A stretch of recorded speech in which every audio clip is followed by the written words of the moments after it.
ഒളിചന്ദ്രപ്പൂ പോലെ വന്നതല്ലേ, ഒരുവന്റെ ദൂതർ പിറന്നതല്ലേ.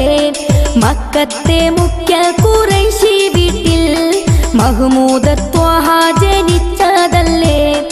ഒളിചന്ദ്രപ്പൂ പോലെ വന്നതല്ലേ, ഒരുവന്റെ ദൂതർ പിറന്നതല്ലേ. മക്കത്തെ മുഖ്യ ഖുറൈശി വീട്ടിൽ മഹ്മൂദ് ത്വാഹ ജനിച്ചതല്ലേ.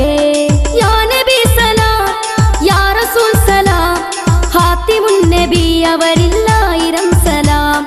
യാ നബി സലാം, യാ റസൂൽ സലാം, ഹാത്തിമുൻ നബി അവരില്ലായിരം സലാം.